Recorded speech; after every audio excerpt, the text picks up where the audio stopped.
Olá, tem professor aí? Agora que nós já conhecemos as nossas turmas, eu vou postar alguns vídeos sobre os desafios que nós encontramos na sala de aula. Eu aposto que você encontrou muitos desafios na sua sala. Hoje eu vou falar sobre as turmas que são muito heterogêneas. Por exemplo, lá numa turma de 5º ano, eu tenho alunos que não sabem ler ainda, não estão alfabetizados. Meu nome é Ludmila Lima, eu sou professora há mais de 12 anos, estudei muito a BNCC e tenho pesquisado também muito sobre ela. E tudo que eu encontro na internet é muita coisa solta, é muita reflexão política, é muita palestra, muita gente falando dela, mas falando um pouco da prática. Por isso eu preparei um curso para ajudar as minhas colegas a entender a prática, o que muda lá dentro da sala de aula, como é que a gente vai aplicar essa base nacional comum curricular dentro da sala de aula, passo a passo, aula a aula, no cotidiano. Você, para participar, é só clicar aqui embaixo no link do curso de BNCC. Tem um bônus muito bacana, que é um planner para você já ir executando tudo que você aprender. Tem um grupo exclusivo de WhatsApp onde você troca ideia com os colegas, tira dúvidas e tudo mais. Bom, o que eu faço quando eu tenho lá na minha sala de 5º ano, ou até crianças maiores, eu tenho crianças que ainda não sabem ler e escrever, né? Não são alfabetizadas ainda.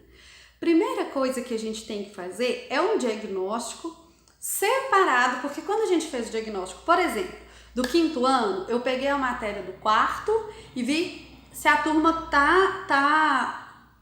completou mesmo o 4º ano para poder começar do 5º, certo?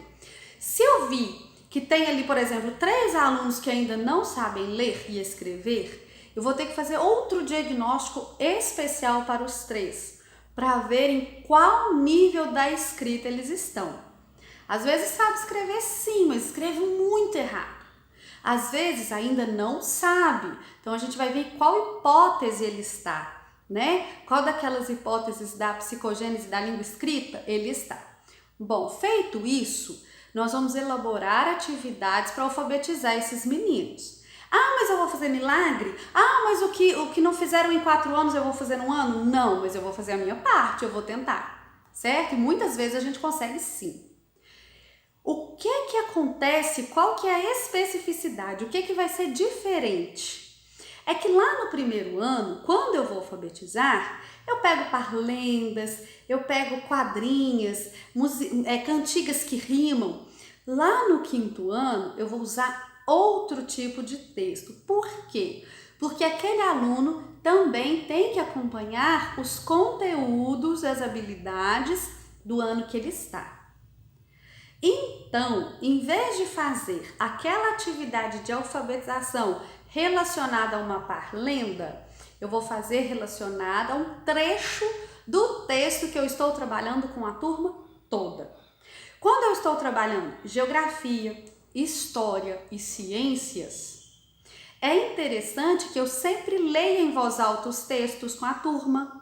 Por exemplo, eu gosto de cada um ler um pedacinho, eu paro e explico, cada um lê até o ponto, eu paro e explico. Então, a criança que não sabe ler, ela está tendo contato com a matéria. Ela vai ter dificuldade no registro, mas ela está ouvindo a explicação do professor, ela está ouvindo o texto. Então, ela está aprendendo, ainda que ela tenha problemas para registrar e para ler. Então, assim, fazendo muita prática oral, fazendo muita dinâmica na matemática, muita coisa prática para a sala toda, você envolve essas crianças muito mais nos outros conteúdos. E no conteúdo de língua portuguesa, onde ele tem que registrar, ele vai ter que registrar em todos, né? Mas a gente tem que ensinar primeiro. Então, você pode, por exemplo, o dia que vai trabalhar uma notícia, separa só a manchete e trabalha com ele aquelas atividades de alfabetização, localizar a palavra, observar os espaços, contar letras, contar sílabas, e assim você vai alfabetizando mas sem tirar a criança daquele assunto que a sala está tratando. Então, eu vou trabalhar um poema grande com a minha turma, tira uma estrofe para trabalhar com aquele aluno, tira 2 estrofes para trabalhar com aquele aluno, né? Vai trabalhar uma lista, uma receita, ele já tem condição de localizar as coisas ali. Então, sempre fazendo um link entre o assunto que a turma toda está trabalhando e o que ele também está. Uma coisa que ajuda muito nesses casos é tarefa extra para casa, quando os pais fazem a tarefa com a criança. Aqui no canal tem muita dica de atividades para alfabetizar, de brincadeiras e tudo mais.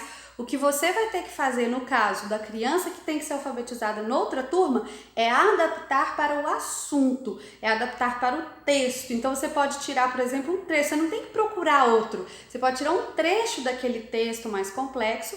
A criança ouve a leitura do texto inteiro que você faz com a sala na sua dinâmica de explicação.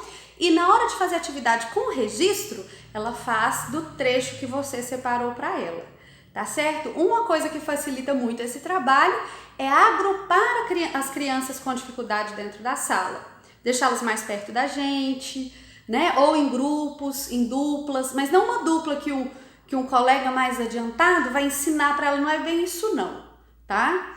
É mais uma proximidade para você dar atenção com mais facilidade. Porque as crianças que já estão alfabetizadas são mais independentes do que essas. Eu espero que tenha ajudado. Curte, comenta, compartilha, se inscreve no canal. Me conta quais são os desafios que você encontrou na sua turma para a gente poder falar sobre eles, para ver se eu consigo te ajudar. Um grande beijo e até a próxima!